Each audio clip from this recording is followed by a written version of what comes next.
or 1,000? How will the universe end? How the heck should I know?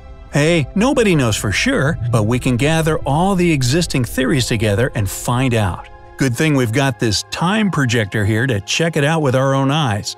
Come here and have a look. Let's start with our own near future. In 10 years, you'll be 10 years older. High percentage of probability there. In 100 years, technology will leap forwards, and we'll all become part of a web larger than the internet. We'll also finally start colonizing nearby planets, most likely Mars. Just a century from now, humans will be the first living species outside of Earth that we know of. Cool, huh? But it gets better. Hopping another 900 years forward to the next millennium, in 1,000 years, humanity will accept technology not only in their lives, but inside their bodies too. Ever heard about cyborgs? If that's too sci-fi for you, well, get ready for a bit of a shocker. That's exactly what every other human being will become in the future.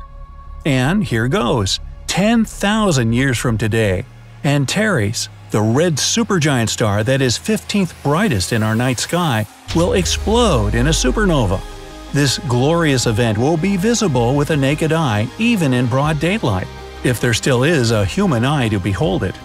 100,000 years in the future, and many of the constellations we know will become unrecognizable because of the natural movement of stars.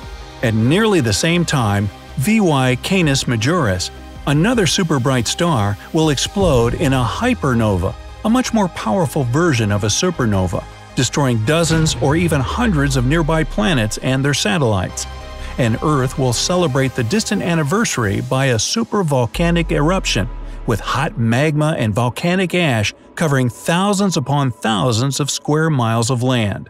In 500,000 years, our planet will be struck with a huge boulder from the sky, an asteroid of about a half a mile in diameter. If humans don't find a way to avoid the impact, it will cause mass destructions on Earth. In 1 million years, 2 out of 4 moons of Uranus will collide with each other, causing chaos on the planet. At the same time, Betelgeuse, one of the brightest stars in our galaxy, will explode, clearly visible from Earth. Just 400,000 years later, Phobos, one of Mars' 2 satellites, will break apart because of increasing gravity, and the red planet will have its own set of rings, just like Saturn. And somewhere far away, at the edge of the solar system, a rogue star called Gliese 710 will enter the Oort cloud, which is a field of icy comets marking the borders of our system. Because of this star, many of those comets might turn in Earth's direction, eventually bombarding it from space.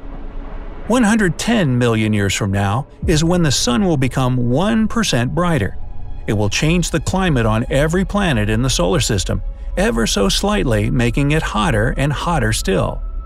At 2 billion years mark, the Sun's luminosity will make oceans evaporate on Earth. The life on our planet will cease to exist in all but the simplest forms, which will soon go extinct as well. 4 billion years from now, the Milky Way galaxy will collide with the Andromeda galaxy. Supermassive black holes in the center of both of them will get close to each other and begin merging into one, a hypermassive black hole that has a mass of billions of suns. And that will mark the birth of a brand new galaxy, Milkdromeda, or maybe Andway, and they'll have big sales conventions and try to get you to join. In 7.9 billion years, the Sun will become superinflated and turn into a red giant, swallowing the closest planets, including the scalding hot piece of rock that was once Earth. But the star only does so to collapse into a white dwarf in 8 billion years. All planets of the solar system that survive this ordeal will quickly lose heat because the Sun will become twice as small as it is today. In 100 billion years, the universe will stretch so far and so fast that galaxies will become invisible from each other's perspective.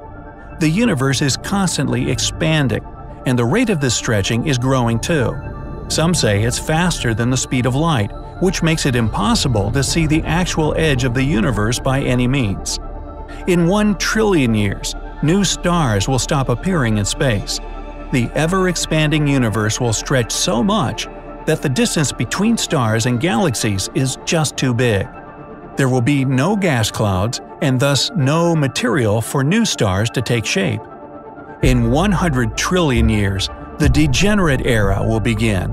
With no fuel to feed the new stars, they will simply stop forming at all, even if some tried at first. At the same time, the existing stars will slowly fade, turning from bright object into dwarfs, red, blue, white, and brown.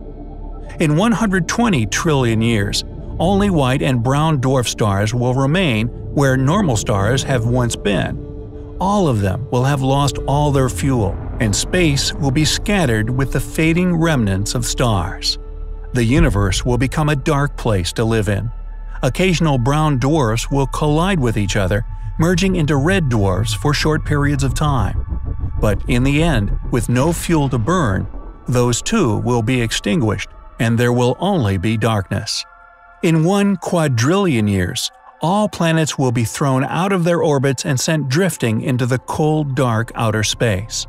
Nothing will be able to live on any of those planets anymore, and nothing could reignite any of the stars in space. 1 quintillion years, and things that were once stars will also become ejected from their galaxies, wandering the empty universe for the rest of their time, which is, by space standards, not very long. In 10 to the 45th power years, even particles that make up everything material in the universe will start to decay. And when they finish that process, the black hole era will begin. Black holes will be the only objects remaining in the universe. The rest will be wiped out. But even black holes are not eternal. They will all decay too. And that will happen in about 10 to the 107th power years from now. What will remain after they disappear is almost pure vacuum, filled with tiny subatomic particles. There will be a vast, incomprehensible ocean of emptiness, until even those little things disappear too, making the universe an absolute void. Now, for quintillions of years, there will be nothing. This period is called the Dark Era, and time won't matter at this point. But then, if we leap forward an innumerable amount of years, what's this? The space seems to be moving. It's rippling. The ripples are getting bigger and wider, taking in more and more of the empty universe. But how could this even happen in the utter vacuum? Well, that's because of the false vacuum that exists alongside the real one. No one knows exactly what it is, but if you watch long enough, you'll see. Ah, there you have it. The false vacuum has just inflated and heated up to extreme temperatures, exploding in the empty space and filling it with new energy, giving life to the new universe, and possibly not even a single one. You know this event as the Big Bang. That's how our universe was born, and how it will probably be reborn after billions upon billions of years. Bottom line? Right now seems to me like a pretty good time to be alive. Make sure to get outside and play some today. Work can wait, so can the